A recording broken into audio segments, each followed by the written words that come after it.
السلام علیکم دوستو، آپ کا خیر مقدم ہے آج کے اس ویڈیو میں۔ دوستو، حضرت صابر پاک کے بارے میں کون نہیں جانتا ہوگا؟ آپ سبھی جانتے ہوں گے حضرت مخدوم صابر پاک کے بارے میں، لیکن دوستو آج کچھ ایسی باتیں ہم بتانے جا رہے ہیں حضرت مخدوم صابر پاک کے بارے میں جو شاید آپ نہیں جانتے ہوں۔ ملک افغانستان میں ایک شہر ہرات ہے جہاں آپ کے والدین نے سکونت اختیار کر لی تھی۔ وہیں آپ کی پیدائش 19 ربیع الاول 596 ہجری بروز جمعرات کو ہوئی تھی۔ حضرت مخدوم صابر پاک مادرزاد ولی تھے، اسی وجہ سے آپ کے دنیا میں تشریف لاتے ہی عجیب و غریب کراماتیں ظاہر ہونے لگیں۔ آپ کی دایا مسمات بصری بنت ہاشم کا بیان ہے کہ جس وقت آپ دنیا میں تشریف لائے تو انہوں نے غسل دینے کے لیے آپ کے جسم مبارک پر ہاتھ لگانا چاہا تو فوراً ہی ہاتھوں میں ایک جلن سی پیدا ہوئی۔ تب انہوں نے آپ کی والدہ کے مشورے سے وضو کیا، اس کے بعد نومولود بچے کو غسل دیا۔ آپ کی والدہ فرماتی ہیں کہ خوشبو سے گھر کا کونا کونا معطر تھا اور ایسا معلوم ہوتا تھا کہ پاک روحیں حور و ملائک نوزائیدہ معصوم بچے کی پیشانی کا بوسہ لے کر واپس ہو رہی ہیں اور پورا گھر خوشبو سے معطر ہے۔ دوستو، حضرت مخدوم صابر پاک کے بارے میں ہم آپ کو کچھ اور باتیں بتائیں گے، تو دوستو اس ویڈیو میں بنے رہیں۔ دوستو، یوم ولادت ہی سے آپ کے چہرہ مبارک پر صبر و قناعت نمایاں تھے۔ دوستو اس ویڈیو میں ہم آپ کو ایک سانپ کا واقعہ بھی بتائیں گے جو بہت ہی مشہور ہے۔ دوستو، حضرت صابر پاک کے والد ماجد کا بیان ہے کہ ایک دن صبح کے وقت انہوں نے آنکھ کھولی تو دیکھا کہ ایک سانپ کے 2 ٹکڑے پڑے ہوئے ہیں اور صابر پاک وہاں بیٹھے ہوئے ہیں۔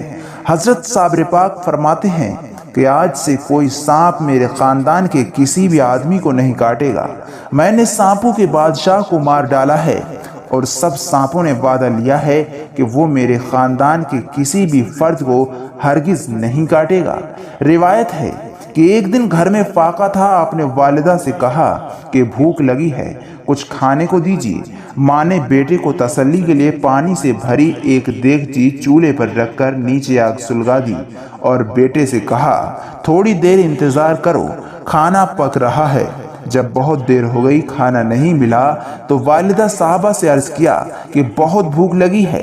آپ نے خود ہی دیگچی کا سرپوش ہٹایا تو دیکھا کہ خوشبودار چاول پکے ہوئے ہیں۔ آپ کی والدہ کو بہت تعجب ہوا، بعد میں کچھ چاولوں کو تبرکاً تقسیم بھی کرا۔ جب حضرت صابر پاک کی عمر 6 سال کی ہوئی تو آپ کے والد ماجد کا سایہ سر سے اٹھ گیا۔ آپ کو سخت صدمہ ہوا، آپ 1 سال تک خاموش رہے۔